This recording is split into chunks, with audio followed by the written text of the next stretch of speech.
Good morning, good morning, good morning. It is the last Wednesday in June. Thank you guys all for being here. Welcome to offthehooksports.com.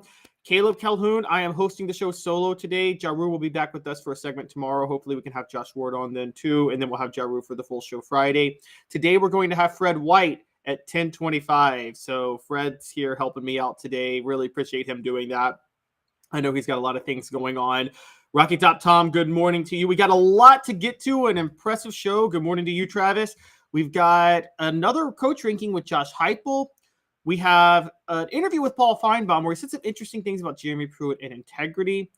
NCAA and betting standards, that's kind of becoming an issue for them. And also with Fred, I want to talk about an anonymous coach not being too nice to Joe Milton. And on a tragic note, we'll do this in this first segment. We're going to remember Ryan Mallett, who tragically passed away. There is a Tennessee football connection there, believe it or not. And it's not to the death, but to Ryan Mallett specifically. And we're going to look back on that. It was a horrible story. Rest in peace. We're all thinking about his family. So I just wanted to get that in there.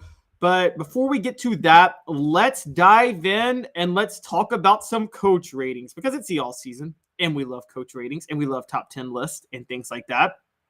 But this is an interesting one. A coach rating index, which is it's developed by Matrix Analytical. It's Matrix Analytical's coach rating index. They use actual data points to determine the 10 best coaches in college football.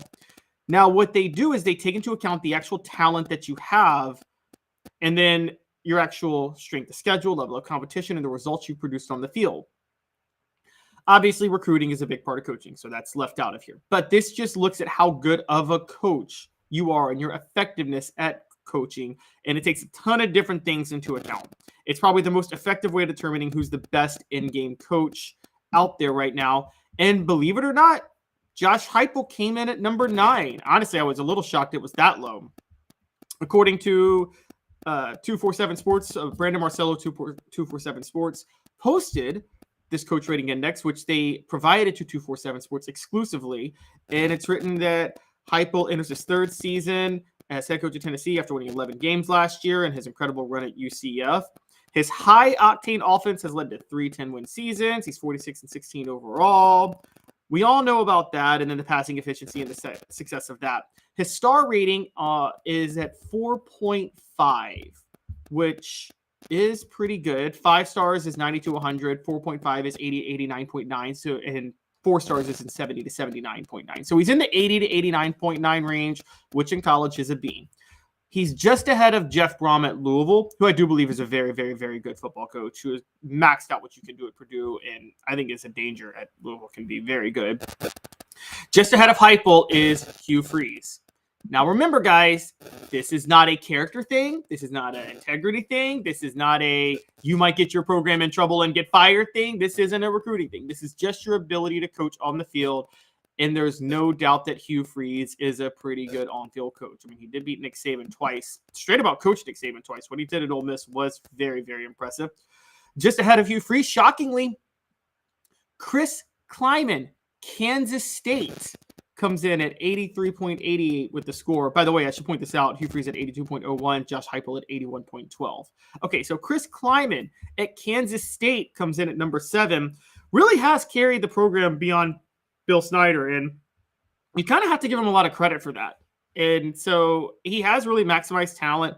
I don't know if there's another level at Kansas State. We haven't seen it yet. We never saw it with Snyder, although Tennessee did almost play Kansas State in the national title game in 98, as we remember. Ahead of all of them, Jim Harbaugh at Michigan is number 6, 85.35. This is results-based, but I do believe it's also – well, okay, so Harbaugh recruits well, but I do believe there's an overachieving factor here because he hasn't recruited at a top 5 level until this year, and he's gotten Michigan into back-to-back college football playoffs, Big Ten championships. So Harbaugh, I'm shocked, is not higher. Dabo Swinney at Clemson, 90.54. That's results-based and solely results-based. I know he's brought in a lot of talent, and there's not a lot of competition in the ACC, but you still can't argue with – sometimes the results are so great you can't argue with them, even on an analytical basis. Now, the flaw in this, again, because it's so results-based and it doesn't take into account things that were inherited, is Ryan Day at number 4 at 93.38. I find Ryan Day to be massively overrated, as many of you know on this show. I think he's got a lot to prove. And so I don't think Ryan Day should be on this list. It's not taking into account what he's inherited and how he hasn't taken to the next level. The top three are not too surprising. Lincoln Riley is number 3 at 94.26. Josh Heupel is Lincoln Riley Circuit East. They run the same offense, and Lincoln Riley's doing it at USC. I think he's going to get a national championship before long. Number 2 is Kirby Smart. Number 1 is Nick Saban. Yes, they recruit a lot, but their success you really can't argue with. Shocking to me was that Brian Kelly was not on this list. And I'm waiting for Travis to say that this is my LSU homerism coming out. But Brian Kelly I think belongs on this list. I think getting Notre Dame to the playoff, I think we undersell how much you can do. We overrate how much you can do at Notre Dame. Again, this is where they take into account talent and level of competition. And Notre Dame, relative to talent, Brian Kelly did pretty much hit par. But then there's also the drawback of what you can't factor in, which is the fact that they have a much more difficult level of coursework for players at Notre Dame than other schools, which is why they always lose the week of midterms. Good morning to you, Smoky Mountain Red. Travis says after Tennessee drops Georgia at Neyland, that all changes. Rocky Top Tom, you said you've been to some Georgia games at Neyland that Tennessee dropped and should have won, and been to some that definitely not supposed to win, but they shocked him. Yeah, I think one of the most – I've seen more Tennessee shocking upsets over Georgia on the road, believe it or not. 92, Fulmer's interim game, that was a shocking upset. 2004 at Georgia, that was a shocking upset. One of the most shocking ones, not a shocking one, but in 98 when Tennessee blew Georgia out. Guys, go back and look at that game. Georgia was actually favored in that game. It was the week after Jamal Lewis went down for the season and the injury. Travis, you said you take Heupel 100 times over Freeze and Kleiman of KSU. Okay, I'm with you on that, but I think you also have to take into account, again, this is solely just measuring results and talent. And Hugh Freeze has done a pretty impressive job on those things, despite all the other issues. Ryan Day's proven he's going to beat Youngstown State every year. Rocky Top Tom, that's pretty good. And I agree, Rocky Top Tom, Kelly belongs. Also, good point, Chip Kelly. Shocking that he's not in there. So that kind of threw me off. That's a good point. I will say, looking back on the Georgia games, Rocky Top Tom, the 24-3 comeback in 2015. Yeah, that's a good one. So, but as far as Josh Heupel being number 9, I think what's holding him back from being a little higher is the regression that happened at UCF in 2019 and 2020 after going undefeated and then 10-3 and then 6-4. This can't factor in the COVID year. It can't factor in injuries or things like that happened, and that's what's really hurting Heupel. So overall, I would say that this rating index is not the most effective way to measure the best coaches.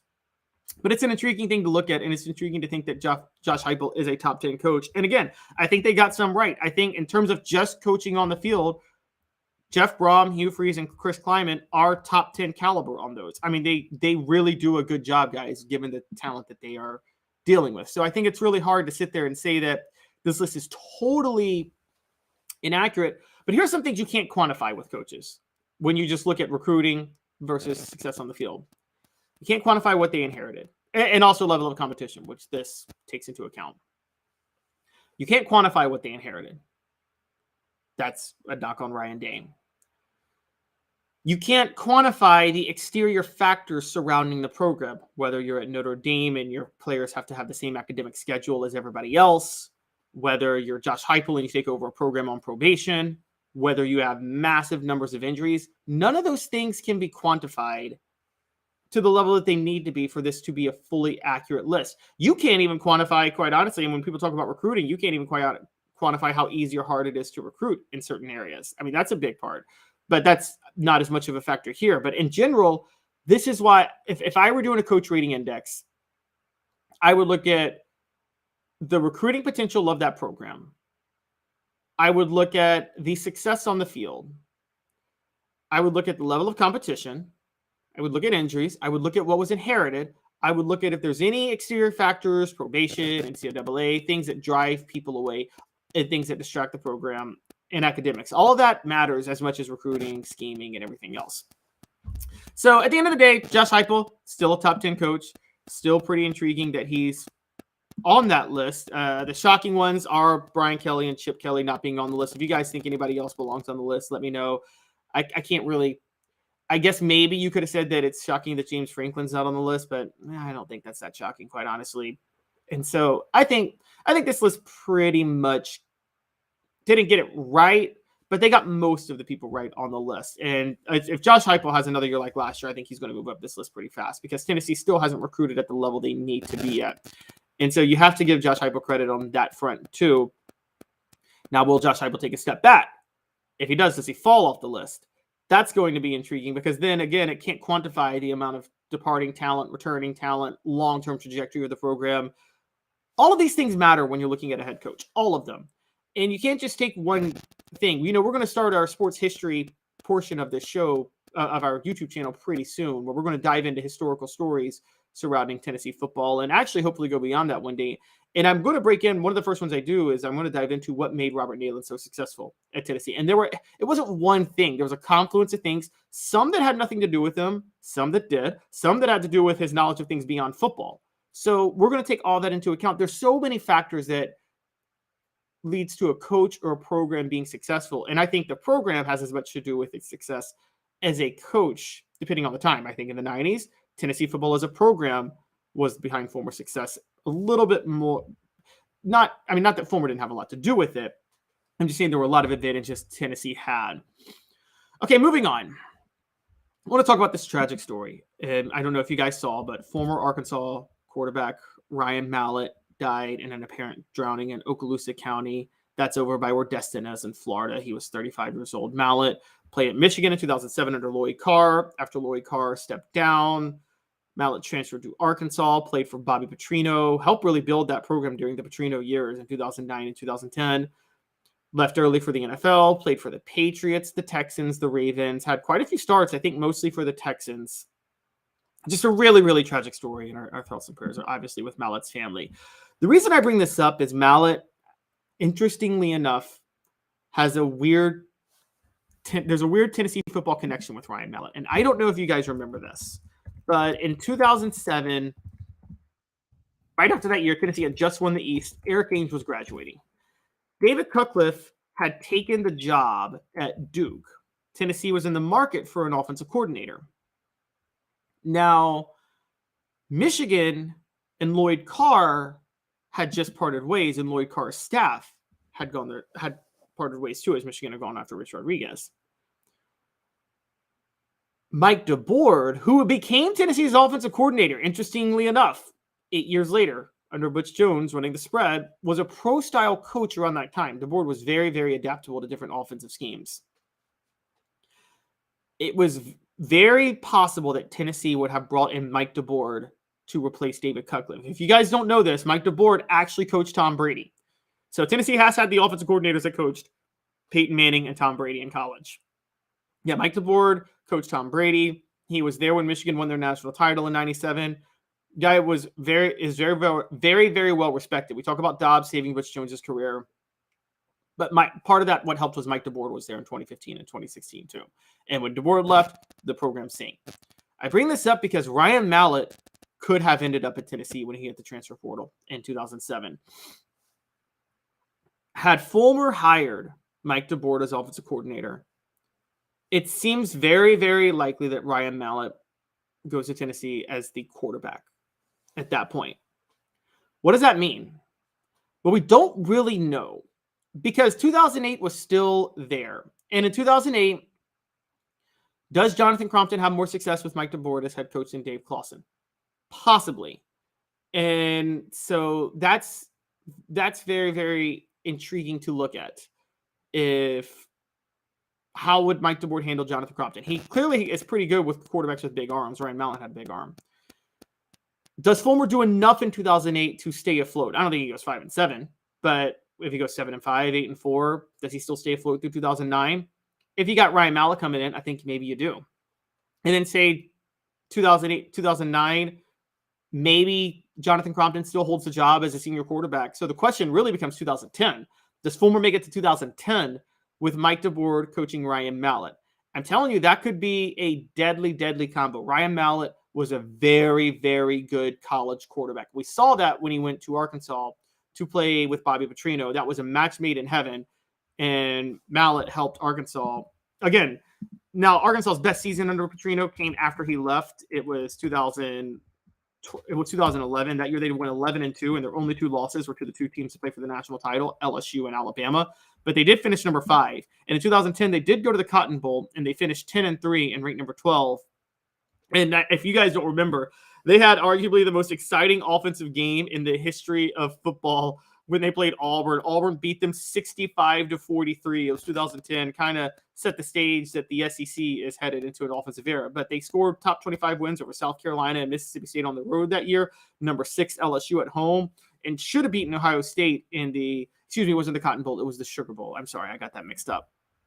But Mallett was a very good quarterback, and you wonder, if Fulmer hires Mike DeBoer and Mallett goes to Tennessee, does Tennessee ever fall into the decade of dysfunction in the 2010s? I mean, it's a very, very interesting question to look at, because Ryan Mallett was a very good quarterback, and DeBoer would have done a better job with Crompton than Dave Clawson did. Obviously, if you guys are questioning about Crompton, Ryan Mallett would not have been able to play in 2008. There was the whole, you have to sit out a year when you transfer back during those days.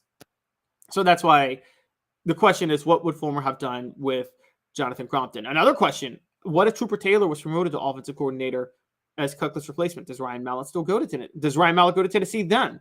I mean, these are a lot of questions that are kind of unanswered. I don't think he does. I think Ryan Mallett was looking for the best possible quarterbacks coach, and that was Bobby Petrino at the time, however you feel about it.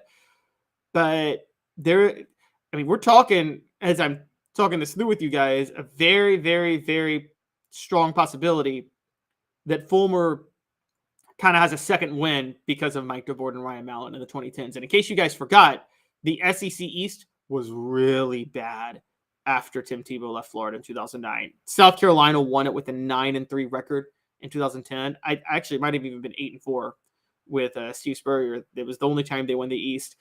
That would have been Ryan Mallett's year starting no matter what. Had he been at Tennessee with Mike DeBoer, it would have been the peak Mallett year. Tennessee went 6-7 that year. That was the 13 men on the field penalty year with LSU. I'm telling you guys right now, if Ryan Mallett is starting that year and Mike DeBoer's running the offense and Fulmer's still head coach, they probably win the East. Now, they probably lose to Auburn. Don't get me wrong. They probably lose to Auburn because Cam Newton is having his Heisman year at Auburn in the SEC championship that year. But Tennessee is still staying afloat and showing that they're not falling off, and then they probably are still able to recruit at a high level, maybe even a higher level at this point. Because remember, Georgia was 6-6 in 2009 and 2010. That would have been the time for Fulmer to be able to have the second win, because Tennessee is at its best when Georgia's at its worst, because they can pluck talent out of Georgia. So if Tennessee stayed afloat in 2008 and 2009 and had a very good year with Ryan Mallett in 2010 winning the East, I think at that point you might see Tennessee going back to what they were doing in the 90s, which is just poaching the best talent possible right out of the state of Georgia. And then you're talking Fulmer having a second win in 2011, 2012, 2013, 2014, and maybe getting another national championship in there. Travis, you're trying to be a little sarcastic, Travis, saying he got the most out of Brady in college too. Oh, wait. Well, that wasn't Mike DeBoer's fault, okay? In case you guys forgot, Mike DeBoer, I'm going to pull up his background now, but Mike DeBoer was at the Michigan offensive coordinator from 97 to 99. And in 99, had Lloyd Carr not forced Drew Henson on Mike DeBoer when Brady was clearly the better quarterback at that time, Michigan probably goes undefeated and wins the national championship that year. I'm just going to be honest with you guys. The two games they lost because they were alternating quarterbacks, and Drew Henson dug a big hole, and Tom Brady had to bring him back both times. In 97, you're conveniently ignoring, Travis, that in 97 as offensive coordinator with Brian Griese at quarterback, Mike DeBoer helped Michigan win a national title and propel Brian Griese into an NFL draft pick, which he was not an NFL draft caliber player. Just sorry, he wasn't. And again, go back and look at what he did with Josh Dobbs at Tennessee. I mean, again, Josh Dobbs had as much to do with that as Mike DeBoer himself. Mike DeBoer did fail as a head coach at Central Michigan from 2000 to 2003. But I'm going to be honest with you. Maybe the reason he failed as a head coach at Central Michigan was because his offensive coordinator was none other than Butch Jones. Yep, that guy was his offensive coach. So maybe, and then of course he went to work under Butch Jones years later. Oh, and also Mike DeBoer came back to Michigan in 2006 and 2007, and that's when Michigan had their revitalization from the 7-5 year in 2005, and then went 11-0 for the first 11 games of 2006 and finished 11-2, having just barely lost to Ohio State, who was undefeated that year. So I think you're underselling how well this could have worked out had Mike DeBoer gone to Tennessee. He was running the pro style. He would have been a perfect fit for Fulmer's system. He coached tight ends. It was everything you could want, honestly, at the moment. And when Mike DeBoer left and went to Indiana, when he left Tennessee and went there in 2017, Tennessee fell off. So this is a big what if. What if Tennessee hires Mike DeBoer as offensive coordinator instead of Dave Clawson? What if Ryan Mallett ends up at Tennessee? What happens with the program then, particularly with Georgia falling apart during that middle period under Mark Richt? They had like a renaissance in the mid 2010s, but they were bad in 2000. They were bad after Stafford left, and they were bad in 2009 and 2010 because of that. And that falling off could have really, really helped Tennessee kind of reach another level again under Georgia. So you really have to wonder, Mike, if this is just one of the biggest questions out there. What if Philip Fulmer had hired Mike DeBoer as his offensive coordinator in 2007 after David Cutcliffe left? So it's kind of a very intriguing thing to think about. And that's where Ryan Mallett's connection to Tennessee comes in. But again, we are all thinking about Ryan Mallett. It's a very tragic story. He was a pleasure to watch in college football. It's just a really, really, really sad story. So again, our thoughts and prayers are all with Ryan Mallett's family, and just wanted to bring that up. When we come back, Fred White will be here. We have a few interesting things to talk about with Fred, and it involves Joe Milton and him being at the Manning camp and an anonymous coach taking a bit of a shot at him. I'll talk about that in 2 minutes. We'll be right back. And Craving Wings South North Shore location, where we've heard people say that you can get the best wings in East Tennessee. Pero ¿quién es este? El número 87, Jacob Warren. I'll just do 6 of my sauce 87, please. Imposible, señorita. Dale 6 más. Look at these wings. Perfectas, deliciosas, fantásticas. Man, I don't know what you're saying, but it sounds awesome. How do you say fresh, never frozen in Spanish? Frescas, nunca congeladas. Make your way to Craving Wings and get you 6 más. But what was funny about Cadis, we were a full continuum of care at that time. We had detox, we had inpatient, we had outpatient. So we were doing a lot of the things that we do now. But now we just do them so much better. It's really a simple program, but we're complicated people. I am what I am, and now I got to do something about it. You can take your life back. Call Cadis today. Got cataracts? We can fix that. Never miss another moment. With a little help from Doctors Campbell, Cunningham, Taylor, and Hahn at cctis.com. Do you want to own the more that owns every job? Then get to Vassey Lawn and Garden in Cleveland and get you a Toro. I'm David Vassey, here to talk to you about Toro. With a Toro Zero Turn, you'll get more out of every minute and you'll reach the finish line faster. At Vassey's, we like to say, no matter if you're mowing 3 acres a week or 11 lawns a day, homeowners and business owners alike find confidence in equipment they can trust from top to bottom. Vassey Lawn and Garden, Highway 60 North in Cleveland. Man alive, it's worth the drive. Our family has been creating jewelry since 1986, each piece unique with a story all its own. I'm Rick Terry with Rick Terry Jewelry Designs. I'm a jeweler, and I want to be your jeweler. We're grateful that you chose us to be Knoxville's best jeweler. My family and staff look forward to serving you. So please come see us. Kingston Pike and Campbell Station Road in the heart of Farragut and downtown on Gay Street, right next to the Tennessee Theater.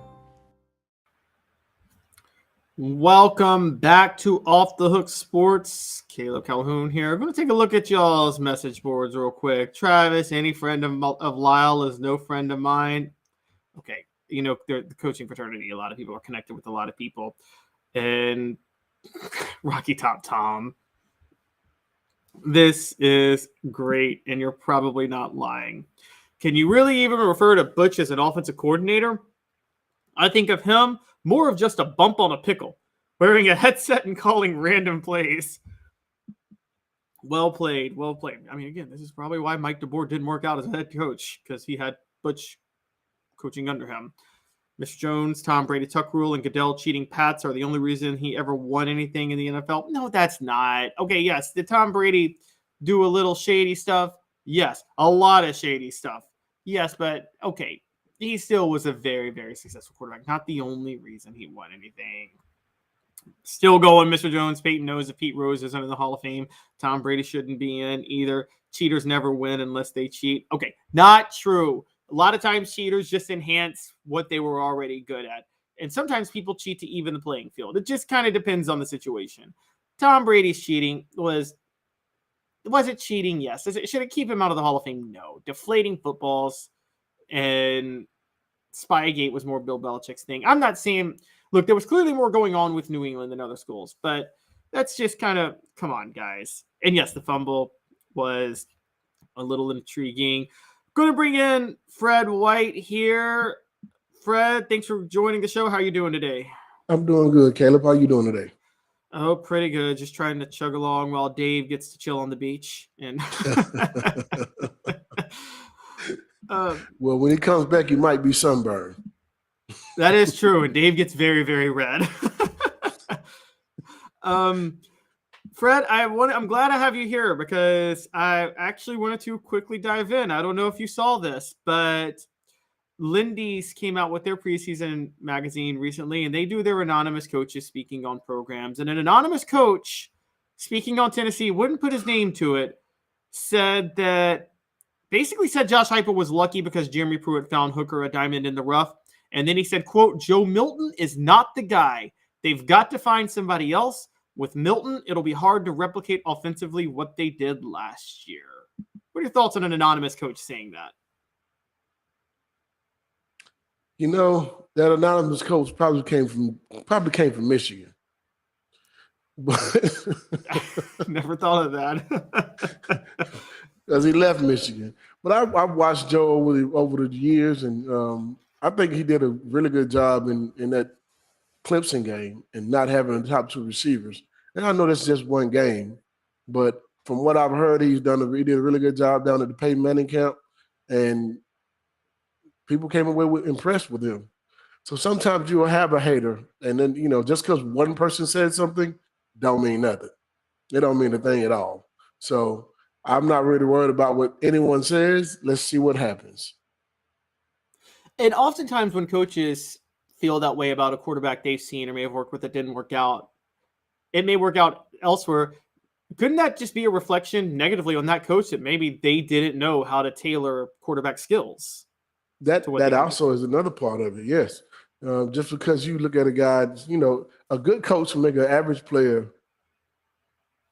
good and a good player great. And a great player is just going to be a great player regardless. But your coaching style and what you teach, I can go back to every position coach is different, and depending on your client, the guys that you have in your room. Like if you're a quarterback coach, you have guys and you're a quarterback guy that's what you do. You know how to make them better. You don't just say, "Hey, this is my way of doing everything, and this is the only way it's going to be done." Sometimes you got to tailor it to how that kid is or what that kid does. I learned that from being a coach. Coached at CAK High School in Knoxville, Tennessee. And I had guys who were completely different type of players. Some that could only play zone, some could play man. But I had to learn how to figure out which way was best to teach that kid because each one is different. And just because Hendon Hooker did it this way, Joe may not do it that way. And Joe may be better doing it in another way. But I hate the fact that these guys always want to come out and say they want to be anonymous. They don't want you to know who it was. Hey, man, if you say something, stand on it. Plain and simple. Stand on it. Yeah, it's like it reminds me of the NFL draft when all these anonymous scouts will say stuff, and it's just like they're willingly hurting a player's draft stock, and sometimes maybe even hurting their future and they won't even put their name on it when they say it. A lot of times. Yeah. And that's a problem to me. That's the Skip Bayless situations I hate having to see. I remember a few years ago when Skip Bayless talked so bad about LeBron James in the championship game against Dallas, and I remember Mark Cuban going on there and roasting him, just kind of like, you don't know what you're talking about. because you didn't play the game. You understand it from a different point of view. You understand it from looking at it. You don't understand it from playing it. I actually remember that very well. Yeah, and I think Skip Bayless learned the hard way because I think he crossed a couple of lines with Shannon Sharp that, I think he kind of learned that maybe he needs, maybe don't trash a Hall of Fame athlete's career to his face. Yeah, that was, I couldn't understand why he did. And that's the thing for me. Like, you talk about it like you actually did it yourself. Right. You know what I mean? Exactly. Like, what's your credibility? Just tell me what your credibility is to be able to tell that guy he didn't have a good career. Yeah. Really? I mean, exactly. Getting to so going back to Milton, it's funny you brought him up at the Manning camp last weekend. Caleb Jaru and I were on Monday talking about this, and I'm just curious, what are some things you think he could have picked up at the Manning camp? Because we do know Josh Heupel's offense is very different from anything Peyton Manning himself played in. Where shorter drops, kind of quick, get rid of the ball quickly, not really going through reads as much. So what are some things Joe Milton could have picked up from Peyton Manning or any of the Mannings for that matter when he was at the Manning? I mean, for one, technique. That's one thing that never changes. You can always get better at that, regardless of what offense you run. It's your technique. It's how you throw the ball, how you position your foot, your follow through. What do you see? What are you reading? Now, if you're going to talk about getting better with Peyton Manning, the one thing Peyton knew how to do was read defenses. Regardless of what play you were running, he knew how to do that. And if you can get that information from Peyton Manning and understand how he read defenses, understand how you can hold a safety or hold a corner or hold a linebacker for the short route when he wants that one behind him, those type of things. Those are things that you get, to see with Peyton Manning and learn from him. That's like learning from Tom Brady. Like, they know how to manipulate defenses when they drop back. And that's something that you can do. That's, that's something that you want if you're a quarterback. Because if you don't know how to read, one prime example, Baker Mayfield didn't know how to read defenses when he got to the NFL, and it showed. He's kind of still trying to learn it now, but he didn't know how to read defenses when he got to the NFL. That's why he didn't do very well. I mean, that's something that you can never take a back seat to, or you got to be able to understand those things. That's part of your technique and your preparation as well. Right. And who better to learn that from than Peyton?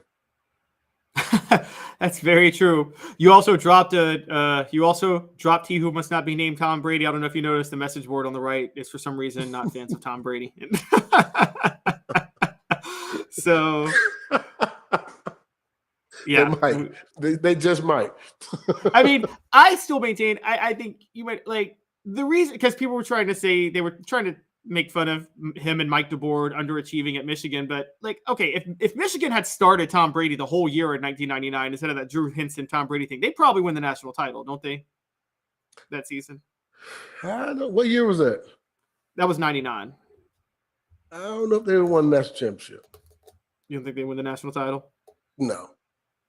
But they would have at least gotten there. Because they're a Big Ten team, they may have possibly gone undefeated and still would have got their ass whooped in the championship game. Florida State was going to whoop them anyway. So yeah, they weren't on the same level with those guys. Yeah, that was that.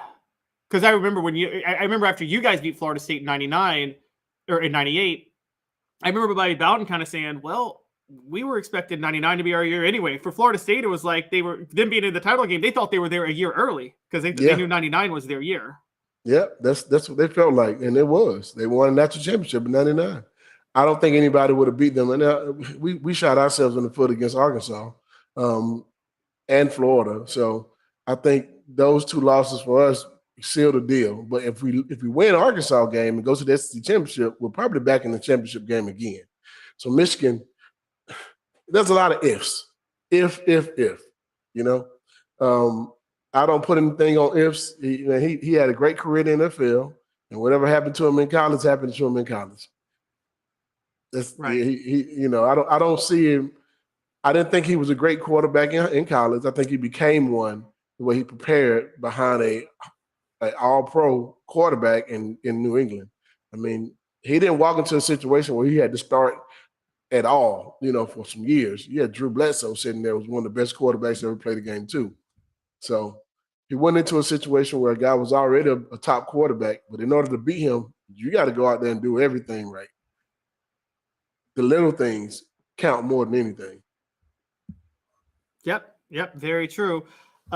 So sticking with this, with Heupel's, do you think there's going to be a change in Heupel's philosophy? I don't mean like a dramatic change. I mean, do you think he's going to do some things a little bit different this year because of what Joe Milton can do versus what Hendon Hooker could do? Yeah, I don't think Josh is one of those guys who's this is my way or the highway type of coach. I think he figures out what he has best and what best assets he has for his team, and that's it. You know, I think that's one of the things that made Hendon Hooker better. I think having Josh made Hendon better, and I think they both kind of benefited from having each other on, being around each other, and one being the other, just. I think that worked very well. I think Heupel looks at his guy and says, this is what he has, this is what I can do with him, and this is what we're going to do. Not, this is my system, and this is how it has to be done, and that's it. It's different. I don't think Joe Milton is the same type of athlete when it comes to running the ball as Hendon Hooker is, in my opinion. I think he could run the ball. I think he very well could. He's a big guy, tough, strong, but he's not as elusive as Hendon Hooker.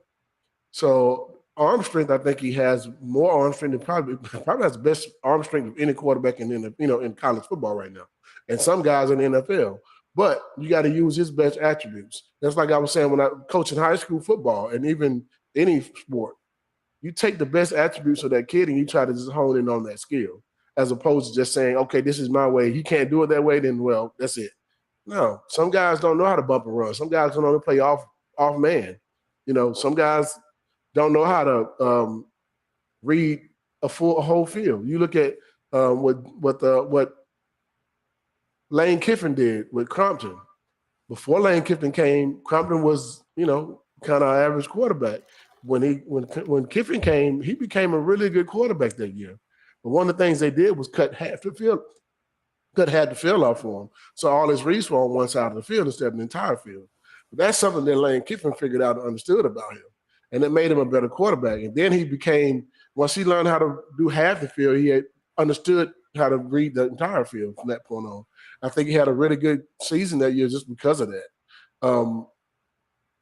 But you got to be, as a coach, you have to be able to recognize those things about your players because they're not all the same. They don't all have the same skills. So. Yeah, I agree. And I noticed with Heupel, he does that too with, 2 years ago, Cedric Tillman was the go-to guy. Wideout, you relied on him a lot. Tillman gets hurt. Last year, he turns more towards the slot, Jalen Hyatt. And so, yeah, I've seen a lot of. Would you say it's funny you brought up Compton. Would you say that was the issue with when Dave Clawson was there at Tennessee in 2008? He tried to force his offense on a team that really did not fit that offense at all. Absolutely. You can't – I don't agree with just saying, this is my system and that's it. What do you mean this is my system and that's it? I got to fit in your system and that's all? That means you're very limited as a coach. I don't know who told you was a great coach, but you're not. Maybe back in the day when it was 3 yards in a cloud of dust, but no. In today's game, if you don't understand how to evolve with your players, you're not going to be around long. It's just – it is what it is. My way to highway type of coaching is obsolete. Yeah, it reminds me of – it's funny you bring it up. It reminds me of whatever we think about him as a human, which we can go a lot of ways with that, but when Urban Meyer was at Florida, his first national title, Chris Leak wasn't necessarily the best fit for his system, but he tailored his spread offense to fit Chris Leak, and that's how they won the national title that year. And that's why they won a national championship. He did the same thing with Tim Tebow, and that's why they won a national championship. Those are the things you do as a coach. If you're supposed to be a good coach, you know how to adapt to your players as well. That, all right, this is my way. Hey, man, you need to go somewhere. That'll cost you some players in recruiting. If that's the way you coach nowadays, it's going to cost you some players in recruiting. It'll make you lose a guy like a Von Bell. It'll make you lose a guy like a Jalen Ramsey that could come to your school and but that's not the way you want to coach him. You know what I mean? Those guys are great athletes and showing it on the next level as well. You can't just be a system guy. You know what I mean? Sometimes the athletic ability has to be something that just oozes out. I'm hearing that you may have just taken a shot at Derek Dooley by those two names right there, Von Bell and Jalen Ramsey. I'll take a shot and I'll call him out. Yeah, Derek Dooley. Absolutely. I don't like Derek Dooley very much. So it is what it is. And I say something, I stand on it. I don't need to be anonymous. I'll say it and I said it. Yeah, I said it. Fred, I know you got to go towards the end of the month, but I really appreciate you jumping in. How can people get in touch with you? You know what? They can give me a phone call at 770-381-0367, or they can go online and we're online at Fred White Allstate. You can find us on all social media platforms under Fred White Allstate as well. Give us a call. Check us out. We'd love to be able to help you out with your recruiting. I'm sorry, with your insurances, your auto, life insurance, and home insurance as well. We also do business insurance as well as commercial auto. So we have a full array of insurance that we can sell you, and we would love to be able to help you out. And one thing we will do, like I just said, we will stand on it. Fred, thanks a lot. One last question, because Dave's not here. Because I thought about this recently, but the year you first arrived at Tennessee was the year that Goody Mob dropped Soul Food. And the year before, Outkast had dropped Southern Playlist at Cadillac Music. Now, in the 2000s, Outkast was a bigger deal. Who was more famous in the moment, Outkast or Goody Mob for Georgia Outkast. Kids? It was still Outkast? They were the first ones to break the mold for it to be mainstream. Outkast is still the one. I love Goody Mob, man. Don't get me wrong. There's no group, period, better than Outkast, in my opinion. Rap group. I agree. Wu-Tang Clan will be a close second, but Outkast is it. Andre 3000 and Big Boy, baby. Yeah, I agree on the talent level. They're second to none. See, I'm a little bit younger, so I kind of paid attention in the early 2000s. So I was a Ludacris T.I. guy. But you don't get Ludacris and T.I. without Outkast. No, that's true. They were the first. That is true. They made Atlanta. We've had plenty of rappers before Outkast, but Outkast made it big. They were the first ones from Georgia that everybody knows. So yep. And that year, wouldn't know 95 who T.I. was or Ludacris without them. Right. No, yeah, I appreciate them, and I had their newer albums in the 2000s that were good. You know, I had Stinkonia and Secret Box Love Below, but I didn't know much about early Outkast because I was just so young at the time. But man, listen, Southern Playlist of Cadillac Funky Music is one of the most. It is an instant classic. You need to Google it and just. Oh, I've listened to it retroactively. I have. Just like I watched a lot of Tennessee football highlights from the early 90s, even though I wasn't a fan. I can retroactively analyze things and enjoy it. So yes. I see Outkast guys all the time. I ran into Andre 3000 at the mall one time. Oh, really? Yeah, man. I always hear that rumor that Atlanta's like it's like that. It is. It's like a small town almost, even though it's a big city. It is. Yeah. I ran into if you're in the city of Atlanta.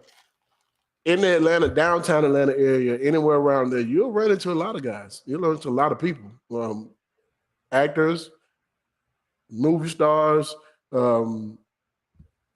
artists, all kind of stuff. You see everybody here. Wow. It's like the music capital of the South. Yeah. On a smaller scale, Memphis has a lot of that too, but we're not as big as Atlanta, obviously. But yeah, we're a little bit bigger. Yeah. Hey, we started all the music though. It started with 8 Ball and MJG first. I get it. 8 Ball and MJG was good. Yeah, I got a lot of love and respect for them. If you went to University of Tennessee and you listen, you know who that is for sure. Yeah. All right, Fred. I know I took a little bit too much of your time on that, but thanks. I really appreciate you coming on, and have a great rest of your week. And let's troll Dave for not being here next week. Yeah. Let's get on it, man. Let's get on him. Let him know he went to the beach and left us out here in this working world. So yes, I hope he's enjoying himself. I hope he gets so red. I'm sorry. I'm going to hell. Have a good one, Fred. All right, man. Have a good one. You too. Yep. That was Fred White. Portions of the program are brought to you by Craft Treats. CraftTreats.com is your home for the best pet treats in the world. They even have CBD-infused treats that can minimize your pet's digestive, arthritic, or anxiety issues. Go to crafttreats.com. When we come back, we got a little more national news to talk about. Got a recent Paul Finebaum interview where he said some intriguing things that I want to dive into. And what should the NCAA do with their sports betting rules? That's a really, really interesting debate. I know some people on this message board and some people in our community aren't a fan of sports betting in general. So this will kind of be intriguing to touch on. Talk about both of those when we come back. 2 minutes. Sun, sand, and salt water, the beach is a very relaxing place. Unless you wear contacts. Ow! Open your eyes to the best the beach has to offer with LASIK vision correction from Campbell Cunningham Laser Center. Ah. Hi, Mike Davis here with City Heating and Air, reminding you to always dare to compare. Our team provides quality local heating and air service, installation, and maintenance across East Tennessee. We use only the best equipment like American Standard heating and air conditioning for your residential, new construction, or commercial needs. Honesty, dependability, and customer satisfaction have been the cornerstones of our business since 1961. City Heat and Air. Dare to compare.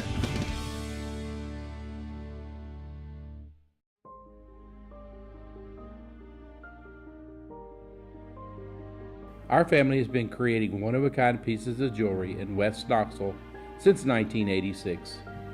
Each piece is a combination of unique processes that bring your idea to life. Every day in our shop, a truly special item with a story all its own is being manufactured in our facility, bringing the history and family sentiment into a whole new generation of life. We're grateful that you chose us to be Knoxville's best jeweler, a title that we value and respect. Because to me, being a jeweler and owning a jewelry store are not the same thing. I'm Rick Terry, I'm a jeweler, and we want to be your jeweler. Kingston Pike and Campbell Station Road in the heart of Farragut, and downtown on Gay Street right next to the Tennessee Theater. When you want a hard cider that's easy to enjoy, one that's crafted to perfection, you need Tennessee Cider Company. Some say it's the signature cider of the South. Others say it's the cure to your craving. They all say you'll savor every sip. With a selection of ciders free to sample, all it takes is one taste. Visit tncidercompany.com for more information, as well as to shop our ciders and merchandise online. Thirsty yet? Doors open at 10 a.m. Welcome back, everybody, to the show. There are a couple of things I want to point out. We're going to dive in a little bit more to this tomorrow, but congratulations to Tennessee for finishing 6th in the Directors' Cup standings this year. We talked a lot about their Vols athletic success. It's their best finish ever. Also, there is some intriguing news about Tennessee baseball landing NC State transfer catcher Cannon Peebles, who has committed the day Chase Birds entered the portal, too. Big news for Tennessee. A catcher is more important than a pitcher for successful pitching. I learned that a long time ago. Before I move on to the message boards a little bit, Travis saying it's Wu-Tang. Mr. Jones drops Vanilla Ice. Mr. Jones, I'm with you. Okay, so I mentioned 8-Ball at MJG, but yes, I'm a 3-6 Mafia fan too. That was my era of listening to hip-hop. I was a huge 3-6 fan. They laid the foundation for what Memphis hip-hop is right now, which Memphis is having a huge resurgence with Yo Gotti, Moneybagg Yo, Glorilla. You've got Key Glock. Rest in peace, Young Dolph. That was obviously big. That all started with 3-6. So yeah, I'm not. Trust me, I was a huge fan of them too. Diving in, let's keep moving on. Paul Finebaum was joining Greg McElroy and Cole Kublik the other day. He was on McElroy and Kublik in the morning, and he talked about a couple of interesting things, and they're kind of connected, believe it or not, if you really think about that. The first was he was kind of taking a shot at the NCAA, and he pretty much said what we all agree, which is he said there's, quote, no hope for integrity inside college athletics. I'm going to read a quote real quickly from Paul Finebaum, where he says, there is simply nothing anybody can do right now or probably ever again to maintain a semblance of integrity in intercollegiate athletics. That's over. He was talking about NIL and the transfer portal and things like that. But he suggested to stop some of the problems, they should put stricter guidelines in terms of when and where. And when you talk about players transferring, there should be some sort of stricter guidelines on when and where they could transfer. I'm not so sure about that. I'm a little bit mixed on that. But that's a fair debate. Maybe say if you want to transfer, the school can block your transfer to other schools, but you can still go to those schools, but you still have to sit out a year. Now, if you graduate, you can just transfer anywhere. There's a way to talk about that, but it's kind of intriguing. But then he said, I don't think there's any help for, this is a quote from Finebaum, I don't think there's any help for NIL. I am bone weary of talking about congressional intervention. I simply don't believe that, and I don't think it's coming anytime soon. I agree with Paul Finebaum. I'm actually going to bring this up. I'm not one of those people that's like, oh, Congress and the government shouldn't get involved in anything. Stay out of everything's business. No, it depends on the situation. There's sometimes I think government regulation is necessary and government involvement is necessary. And there's sometimes I think it's not. I think it's silly and way too ideological to just be on a principle of reflexively always bad. It depends on what is needed. I think NIL, though, is one that I just don't think there's any fair way for the federal government to regulate this. I don't. I'm sorry. And the reason I don't think that is because there's no way for the federal government to regulate NIL.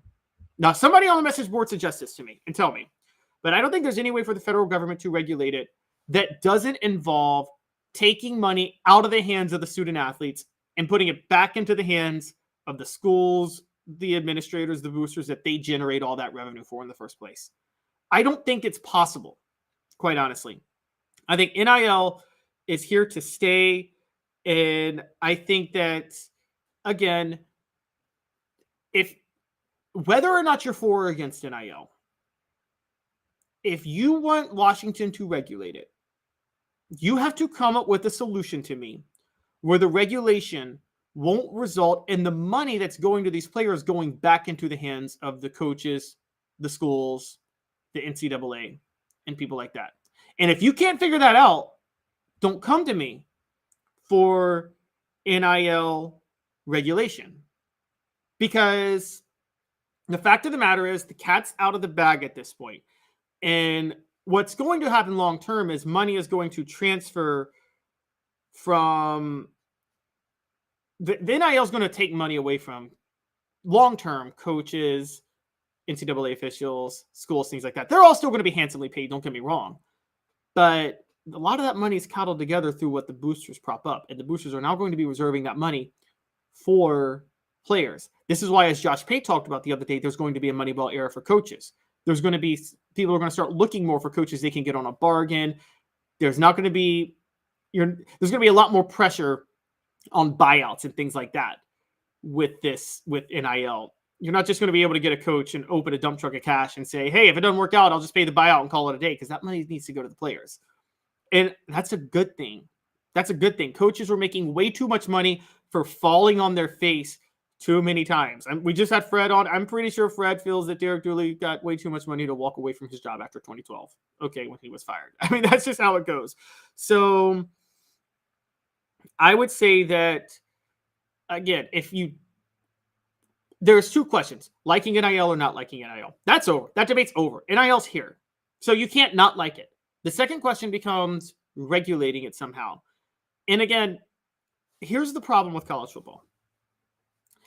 The revenue that the schools generate, not booster based, but the schools themselves generate, that the players generate for the school, is used to fund all the other non-revenue producing sports programs. This is why you can't have players be employees as much, because that money that the schools would be paying them needs to go to other programs. This is where NIL was the best compromise. So if you're going to have any regulation on whether or not you're going to pay them, you're going to regulate NIL, anything like that, you got to figure out two things. I take this back. You got to figure out, one, how this money does it, how you can keep this money that they're getting now from going back into the hands of the administrators, the coaches, and the NCAA. And you got to figure out, two, if any regulation you do will prevent the football program from still generating the necessary revenue to support the non-revenue producing sports, which is crucial for Title IX's sake. There's just no way you can regulate it without compromising one of those two things. I just don't see how it's possible. If somebody has an idea, come to me. But one thing I don't want to hear is complaints about poaching players in the transfer portal or the idea of tampering or whether or not you can stop that. I don't care if they're tampering. Coaches are tampered with all the time. How often are coaches?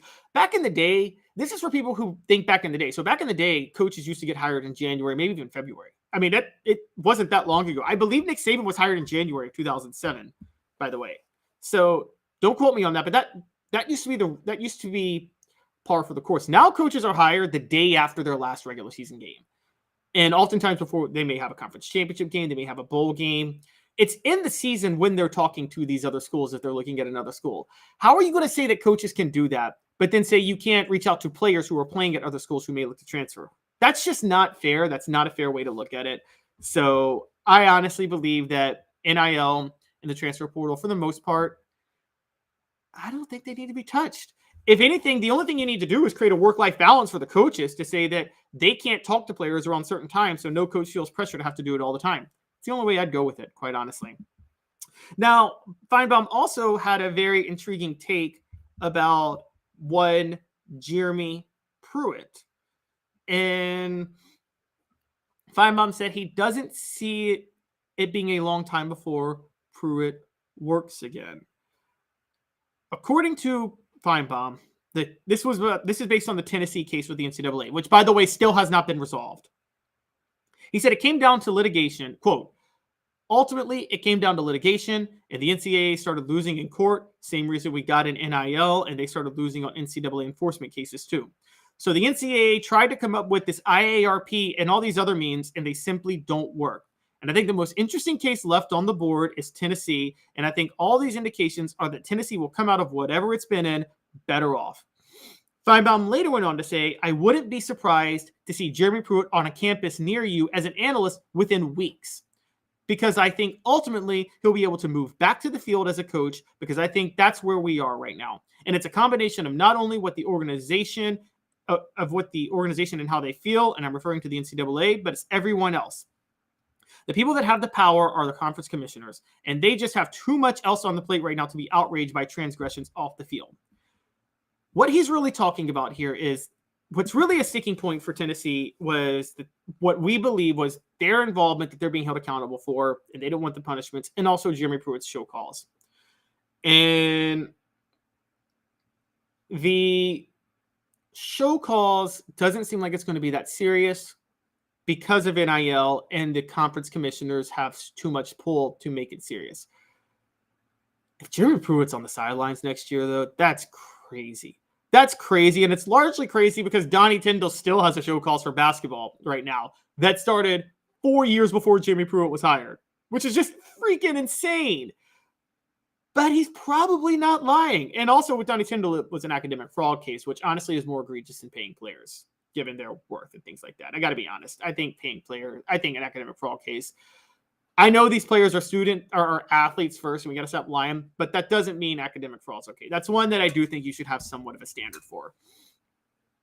But I would argue that, look, I'd hire Jeremy Pruitt in a heartbeat as a defensive coach in a heartbeat. Guy can coach ball. Okay, he knows defense well, and he's a great evaluator of talent.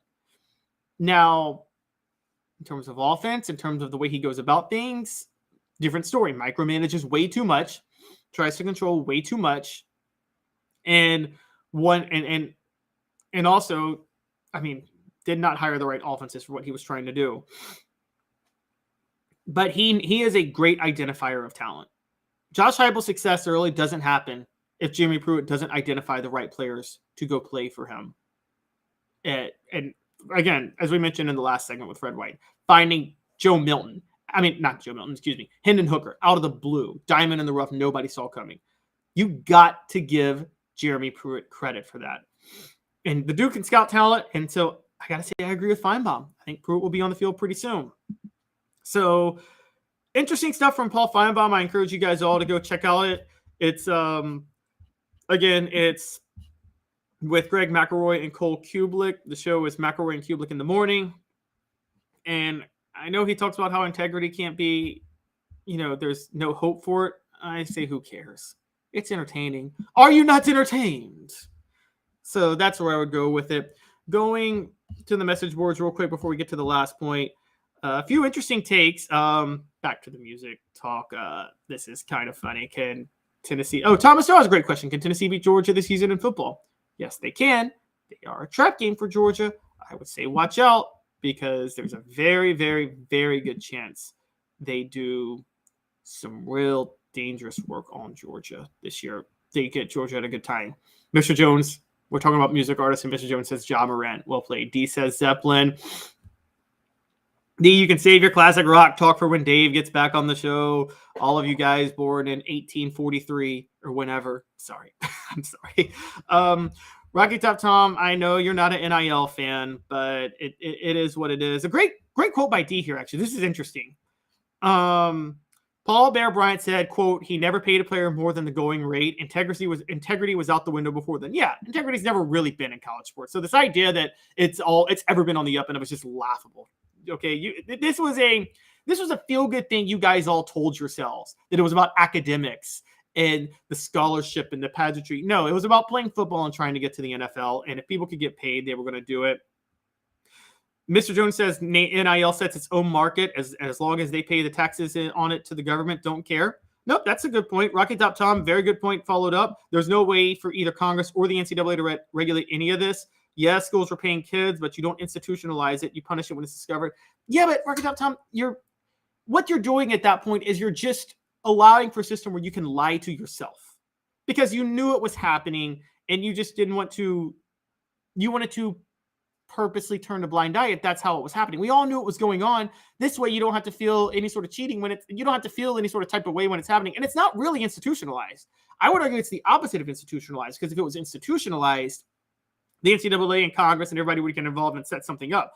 No, it's just people are paying players and giving them endorsement deals. And by the way, we're blaming the schools in the NCAA. Has nothing to do with that, Rocky Top Tom. This was done by the Supreme Court, which literally said it's unconstitutional for players to not be allowed to make money off their name, image, and likeness. So, and unless you're going to blame, if you're going to blame anything, you got to blame the Constitution at this point, because it violates labor laws that were held up. And so I just, there's no other area of American society that's like this. So I just don't think that no one's really at fault for NIL existing. If anything, the NCAA is just at fault for not getting out ahead of it. Mr. Jones, great take here. Name, image, and likeness will be the end of the NCAA, who never could accomplish anything. Well played. And Mr. Jones also suggests Jeremy Pruitt plays Matthew McConaughey. Aight. And Rocky Top Tom, Jeremy Pruitt belongs on a football. Jim Pruitt has as much business being allowed back on a football field as politicians do teaching ethics classes. Okay, well, believe it or not, I think a lot of politicians do teach ethics classes. I could be wrong on that, but a lot of them are professors on the side. So it's very, very, very intriguing. All right. Before we get going, portions of the program are brought to you by Zen Sports. Zen Sports is the new sports book in Tennessee, revolutionizing the way you earn sports betting rewards. That means no more deposit bonuses that turn into deposit nightmares. On Zen Sports, what you see is what you get. And with their cash rewards program, you get a lot of cash. For a welcome bonus, earn an unlimited 5% cash back on your betting volume for your first 15 days when you sign up with the code HOOKED. That's right, unlimited 5% cash back. Keep betting and keep earning with up to 3% cash back on your betting volume every month after that. And refer friends to earn a percentage of their betting volume as cash rewards too. Zen Sports is bringing the cash back to Tennessee. So if you bet big on sports, you want to be betting on Zen Sports. Zen Sports betting just got better. And speaking of betting, before we get there, I will answer this question. Rocky Top Tom, does Tennessee get Cam Franklin after losing out on William Nwaneri? Thoughts, anyone? I do believe Tennessee is going to get Cam Franklin. I do believe that. That's what all signs point to. So it's, but again, edge rusher is a little bit difficult to project because Tennessee actually does have pretty good edge rushers. So it's kind of a question on what's going to happen. Did they lose out on William Nwaneri? I think Nwaneri is still, his recruitment is still open. I didn't think Tennessee was going to lose out on him. Let me look it up. I don't think he's committed anywhere yet. So if there's any news on that, let me know. I'm not so sure that I think he's still available though. Okay, so moving on. The NCAA, speaking of gambling, CBS Sports article has come out. They did some good investigative work. Dennis Dodd, who we have criticized here, but he did good work here. He says the NCAA is struggling with legal sports betting. I'm sorry, I'm having trouble talking. The NCAA struggles with legal sports betting landscape continues as plenty of uncertainty remain. So the NCAA, with the proliferation of legal sports gambling across the country, is having a hard time dealing with and figuring out how to regulate this.